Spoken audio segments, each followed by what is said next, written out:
अस्सलाम वालेकुम, welcome back to the new reaction video. और अभी जिस वीडियो के ऊपर हम लोग रिएक्ट करने वाले हैं बेसिकली एक कंपैरिजन है पाकिस्तान वर्सेस इंडिया। वैसे ये कंपैरिजन बनता नहीं है, किसी भी एंगल हाँ से नहीं बनता, स्पेस रेस क्योंकि का, क्योंकि हम बहुत पीछे हैं। स्पेस में तो हम लोगों ने अभी तक कोई कदम रखा ही नहीं है ना, सीधी सी बात है। बट फिर भी इससे रिलेटेड एक वीडियो है जो कि सजेस्ट की गई है और अभी एंड न्यू की वीडियो है। इस वीडियो का टाइटल है India versus Pakistan the space race, Vikram Sarabhai story. अच्छा ओके।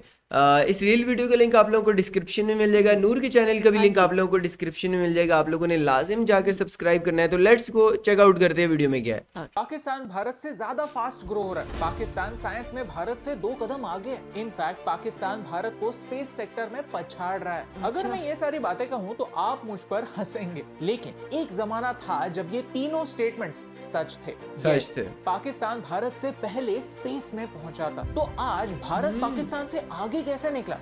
एक हीरो की वजह से। उस हीरो का नाम है विक्रम हाँ, साराभाई। जिन्होंने इस आज हम विक्रम गोल्ड साराभाई, क्रिकेट हाँ। मैच एंजॉय करते हैं, IIM अहमदाबाद में जाने के सपने देखते हैं या फिर इसरो के अचीवमेंट्स देखकर प्राउड फील इस- करते हैं। लेकिन ये सारी बातें सिर्फ एक इंसान के विजन की वजह से पॉसिबल हुई हैं। आज का वीडियो भारत और पाकिस्तान के स्पेस वॉर के बारे में है। लेकिन वीडियो शुरू होने से पहले एक बात, ये वीडियो देखने वाले सिर्फ 30% लोगों ने चैनल को सब्सक्राइब किया हुआ है। अगर Please आप यहाँ guys, पर नए हैं सारे और के आपने सारे subscribe सब्सक्राइब नहीं किया है, करो। तो प्लीज वो सब्सक्राइब बटन प्रेस कीजिए। ये आपके लिए तो फ्री है, लेकिन इससे हमारी बहुत हेल्प होती है। चैप्टर 1, कौन Yes. थे विक्रम साराभाई? विक्रम साराभाई जो भारत के one of the richest family में पैदा हुए। ओके। उनके हाथ में कैम्ब्रिज की डिग्री थी, उनके पास पैसा था और भारत के बाहर काम करने की अपॉर्चुनिटी भी। लेकिन उन्होंने एक ऐसा डिसीजन लिया जो हमारी सोच के परे, भारत में रहने का डिसीजन। क्यों?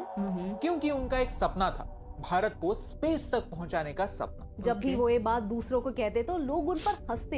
इनफैक्ट एक बार न्यूज़पेपर ने हेडलाइन भी प्रिंट की थी, India needs rice not rockets, और ये सच था। 1947 में अंग्रेज जाने के बाद भारत दुनिया के सबसे गरीब देशों में से एक बन चुका था। लोगों के पास खाने के लिए 2 वक्त की रोटी भी नहीं थी। हम फॉरेन एड पर जी रहे थे, अमीर देशों से भीख मांग रहे थे। लोगों ने पूछा, भारत जैसे गरीब देश को स्पेस प्रोग्राम की क्या जरूरत? तो साराभाई ने कॉन्फिडेंटली कहा, भारत एक गरीब देश है, इसीलिए हमें स्पेस प्रोग्राम की जरूरत है। क्योंकि स्पेस टेक्नोलॉजी में वो पोटेंशियल है जो भारत की डेवलपमेंट में मदद कर सकती है, हमारे रियल लाइफ प्रॉब्लम सॉल्व कर सकती है। और आज वही तो होता है। स्पेस प्रोग्राम की वजह से हमें वेदर इंफॉर्मेशन टाइम पर मिलती है, जिससे किसान अपने डिसीजंस ले सकते हैं। आने वाले साइक्लोन्स के बारे में हमें टाइम रहते ही पता चल जाता है और इससे डिजास्टर मैनेजमेंट में मदद होती है। हमारे बॉर्डर्स को सिक्योर रखने में स्पेस टेक्नोलॉजी का योगदान है। उन्होंने और उनके Right. दोस्त डॉक्टर होमी भाभा ने अगले कुछ सालों में भारत के लिए कुछ ऐसा कर दिखाया जिससे पाकिस्तान अच्छा, जैसा उस टाइम पे powerful इस देश चीज की पीछे लोगों छूट गया। को वैल्यू भी नहीं हाँ, पता होगी space जो इस टाइम race। पे बात इंडिया है यूज कर रहा है ये सब। 1957 की, जब यूएसएसआर ने एक चमत्कार किया, एक Satellite आर्टिफिशियल भेजी। मून स्पेस में भेजा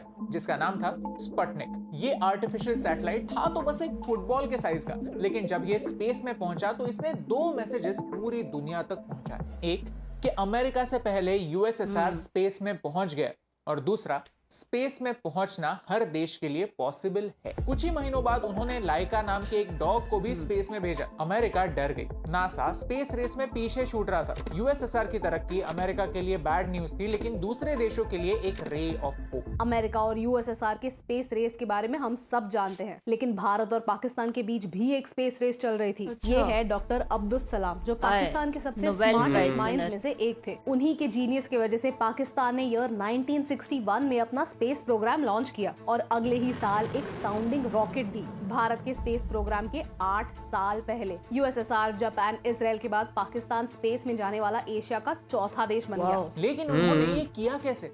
अमेरिका की मदद से। अमेरिका भी स्पेस रेस में अपना डोमिनेंस बनाना चाहता था।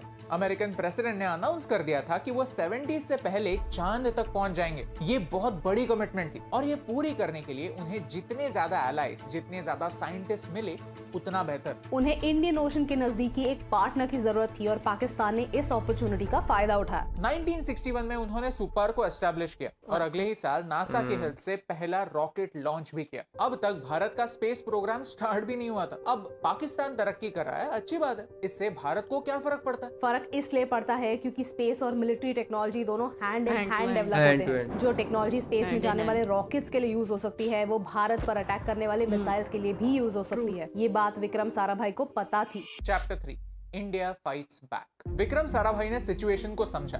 उनके पास एक लंबी लिस्ट थी प्रॉब्लम्स की। भारत के पास क्या क्या नहीं था? इंफ्रास्ट्रक्चर नहीं, ऐसे लोग जो भारत को लीड कर सकते हैं नहीं, अच्छे साइंटिस्ट को देने के लिए पैसा बिल्कुल नहीं। At that time India had nothing but we had hope. उन्होंने इन सारे प्रॉब्लम्स को वन बाय वन एड्रेस करना स्टार्ट किया। एट द सेम टाइम एक और लिस्ट बनाई, अपनी स्ट्रेंथ्स की लिस्ट। विक्रम साराभाई खुद कॉस्मिक रेस के फील्ड में एक्सपर्ट थे।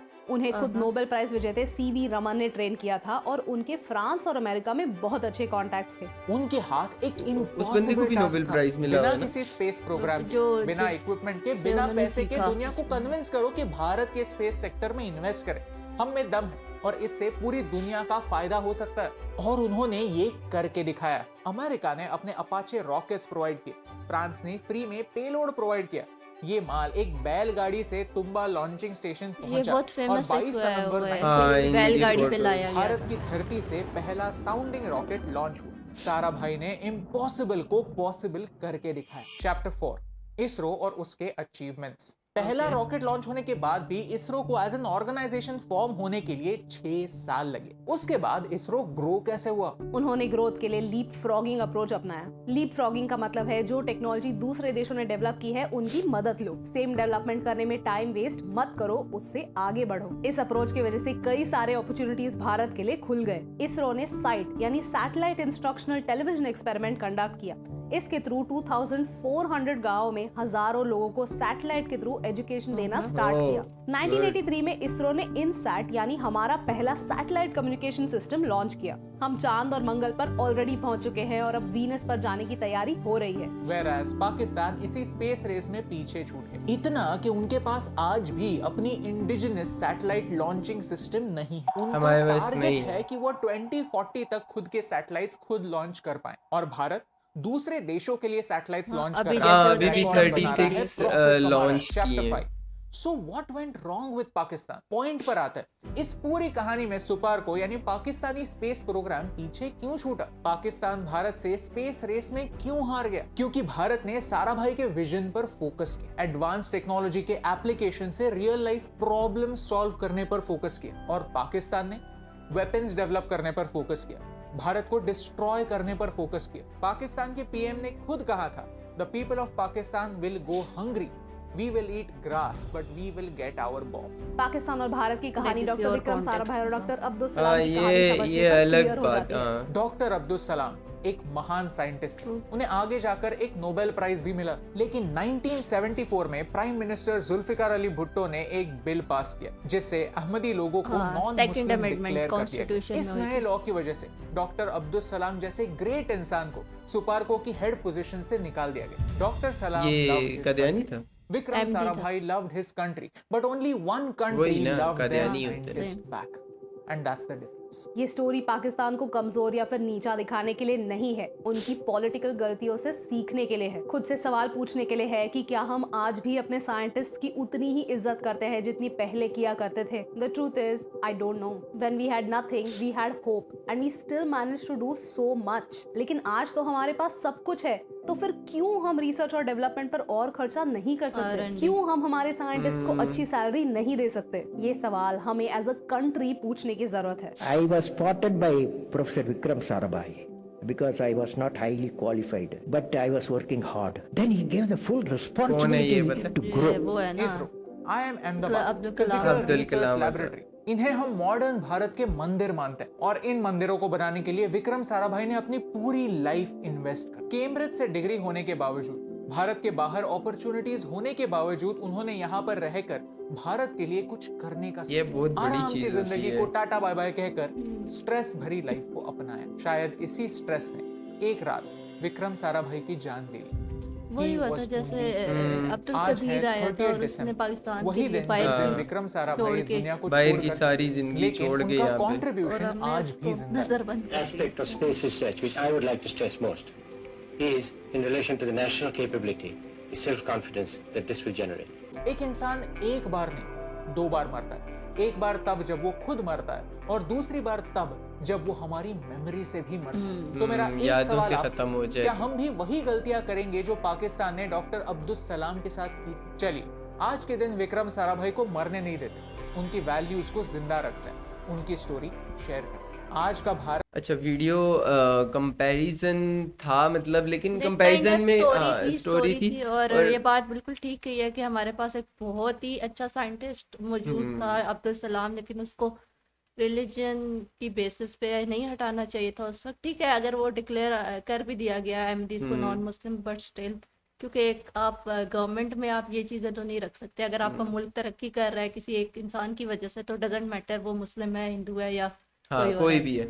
तो खैर अगर कंपैरिजन की बात करो तो इंडिया ने तो फिर जाहिर सी बात है आगे टेक्नोलॉजी पे काम हाँ, काम किया, किया। और दूसरी हम बात लोगों ये को कि फिर हम उसके बाद उस वक्त फाइनेंशियली थोड़े स्टेबल थे जब ये हमारा ये साइंस चीजें चल रही प्रोग्राम थी। चल रहा हाँ, था। उसके बाद पाकिस्तान पे वही बात फाइनेंशियली भी स्टेबल और किस फिर तरीके से हमने थे। सारा जो इन्वेस्टमेंट थी वो न्यूक्लियर पे लगा दी, न्यूक्लियर बम बनाने पे। और ये जो जुल्फिकार अली भुट्टो का कोट इन्होंने इधर मेंशन किया है, वो तब बोला था भुट्टो ने जब इंडिया ने अपनी न्यूक्लियर डिवाइस टेस्ट की थी स्माइलिंग बुद्धा के नाम से। उसके बाद भुट्टो ने क्योंकि ऑब्वियसली उन्होंने पाकिस्तान को ही थ्रेट्स दिए थे और पाकिस्तान को ही थ्रेट्स आए थे, उसके बाद भुट्टो ने बोला था हम घास खा लेंगे लेकिन अपना बम बनाएंगे। खैर वीडियो काफ़ी इंटरेस्टिंग थी। अगर आप लोगों को भी अच्छी लगी है तो please guys like and share and comment ज़रूर करना है। और अगर आप लोग किसी और वीडियो के ऊपर रिएक्शन चाहते हो तो इंस्टाग्राम पे आप लोग लिंक दे सकते हो। मैं मिलता हूँ एक और वीडियो के साथ, तब तक के लिए अल्लाह हाफिज़। Bye bye.